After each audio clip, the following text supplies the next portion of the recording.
Ah, man, what am I gonna do with all these Metal Foes cards now?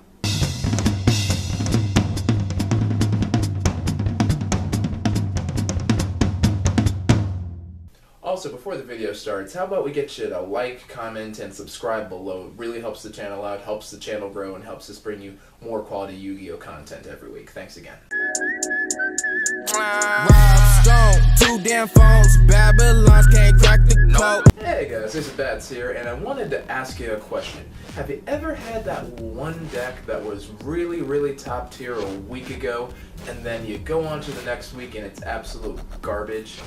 And no, I'm not talking about the decks that get hit on the ban list, like Zodiacs did, or Odd Eyes did, or Draco Pals did, or Necros did, or Yugioh did, or anything of the like. I'm talking about the decks that were competitive, powerful 1 minute, and then the next day you just found out that you couldn't compete. Well, I've actually compiled a list of the top 11 decks that I've noticed have gotten Power Crept out of the meta without really getting hit with the ban list. And why top 11? Because as you know, I like To go even further beyond. So sit back and enjoy the list. Number 11. Dark Worlds. More of an annoyance than an actual deck, Dark World at its best was a solid Tier 3 or Tier 2 contender. It was a devastating anti-meta deck in a format that was heavy on 6 Samurai. Dark Worlds really never had a weakness. Unlike 6 Samurai's, hand advantage was rarely an issue. In fact, they were very fond of discarding their own cards and yours to disrupt plays. I guess if they ever took a hit, it was when Allure of Darkness was limited, but damn if that didn't hurt Dark Worlds at all. No, the gimmick is a little out of date, especially with as many graveyard power cards as we run. Still good enough for a number 11 spot. Number 10. Boojins. This is probably one of the best decks in the format, behind Medulces, with very few active weaknesses. Boojin specialized in a little bit of a protect the castle style of play, and used hand traps and graveyard traps to protect it, making it very hard to out that one monster. The big weakness there was the reliance on the normal summon, but due to a lack of hand traps in those days, it was basically Valor and nothing if you wanted to get Yamato or Asruda out of there. I almost put Noble Knights in the spot, but Boojins just had a bigger meta presence. Put your helmets on for an impenetrable fortress at number 10. Number 9. Evil Swarms. A horrific stun deck from a horrific format, the Age of Dragon Rulers. Probably one of the few decks that could actively compete with the Dragon and Spellbook heavy format of 2013. It basically came down to Summon Rabbit effect, change into a stun monster, end your turn, and then watch your opponents curl into a ball and cry. Evil Swarm Nightmare was an actual nightmare even as recently as Performapal Perform Mage, and Ouroboros is horrendous. Again, the deck didn't get a boatload of tops, so that's what kept it out of the top 5, but the deck's never actually been hit, and it's got some deviously powerful boss monsters, stunning the number 9 spot. Number 8. Harpies. The signature deck in My Valentine, Harpies were the win control deck from hell. The ability to swarm, clear your whole back row and whole front row, and even an XYZ monster that could hit you fast and hard directly, Harpies had it all. Surprisingly, it didn't top any major event, but it was well put together and it was a well balanced deck that never really had a reason to fear the banhammer. Unless it was Harpies Feather Duster, but that was banned way before the archetype got put together. To this day, a lot of the component pieces are still about $5 to $10 a piece, and it's on a wing and a prayer to the number 8 spot. Number 7. Paleozoic.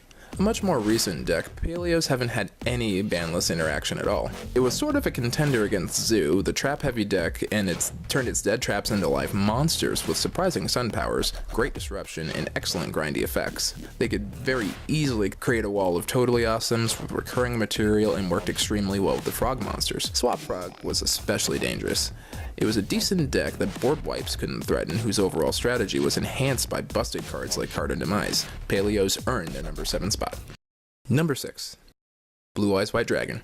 Proportionately, probably the strongest deck on the list given that it won Worlds. The bricky Blue Eyes White Dragons had a myriad of builds. You could build Fusion, you could build Synchro, XYZ, Stun, you name it, you could do it. It had an amazing amount of dragon support that was already out, and it was only a matter of time until a dragon archetype discovered the muscle it needed to punch out Dark Destroyer, pause a Pendulum Summon, and of course, beat a Monarch in its own domain. Add in a generic Monster Reborn, spam a powerful Reiki Galaxy monster, and a Contact Fusion that served as non-targeting and non-destroying removal.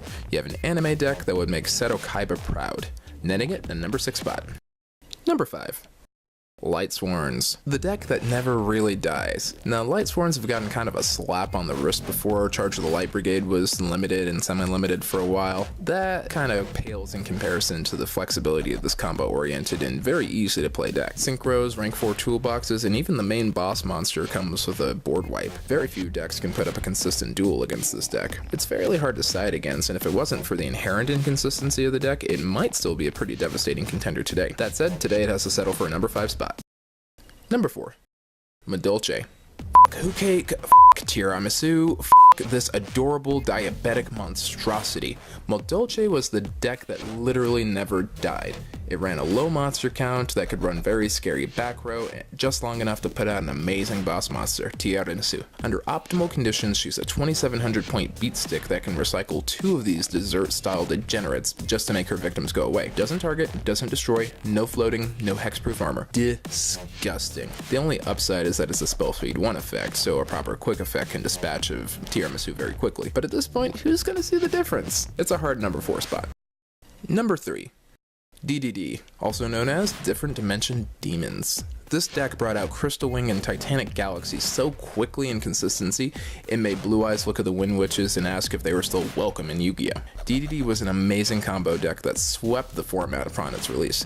2 weeks of nothing but Gust King this and Void Ogre that, and it can actually still make some pretty powerful boards. It had a crippling weakness to Max E, but ignoring that, the only other problem is that it was too specialized. The combos themselves were really involved and it was a little confusing to play. There's nothing actually wrong with the deck within of itself, it's just a little unwieldy, and Zodiac was released 2 weeks after this deck got released, so it got power crept way too soon. But 3Ds to the number 3 spot. Number 2.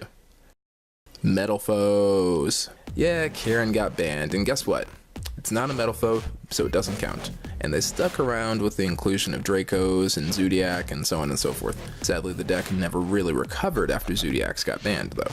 Don't get me wrong, it's still immensely powerful, and I expect great things from it in the future here, especially with Metal Foes Electromite coming out in February. If for no other reason, just the fact that Metal Foes go with everything. You can hybrid Metal Foes with Zodiac, ABC, True Dracos, Zephyra, Yangzing, Luna Lights, Madolches, even if you want to. It's a 1 to 8 scale with no restrictions. Yeah, sign me up. Our number 2 spot is on a full Metal Foes lockdown. And our number 1 spot is ABC. A deck that started an outcry for terraforming of all things to get banned. So what if I told you you could consistently make a Decode Talker turn 1 with 2 monsters pointing to its link zone and a quick effect banisher with 3000 points of attack that tags back into 3 more generic rank 4 toolbox materials? You'd say Union Hanger. With an amazing field spell, constant board presence, and the ability to run crippling back row without even hurting their strategy, ABC's turned out to be a very powerful and accessible strategy. On top of the generic machine and light support, the only chink in their armor is the reliance on their incredible boss monster. But you know what? They dragon busted the meta to our number 1 spot. ABC's turned out to be a very powerful and accessible strategy. On top of the generic machine and light support, the only chink in their armor is the reliance on their incredible boss monster. But you know what? They dragon busted the meta to our number 1 spot. And that was our list of the top 11 decks that just got power crept instead of banhammered. Hope you guys enjoyed the list. Was I right? Was I wrong? Were there any decks in there that you thought didn't belong in there, and decks that you could think of? Go ahead and leave your thoughts in the comment section below. Don't forget to like, comment, and subscribe, and we'll get going.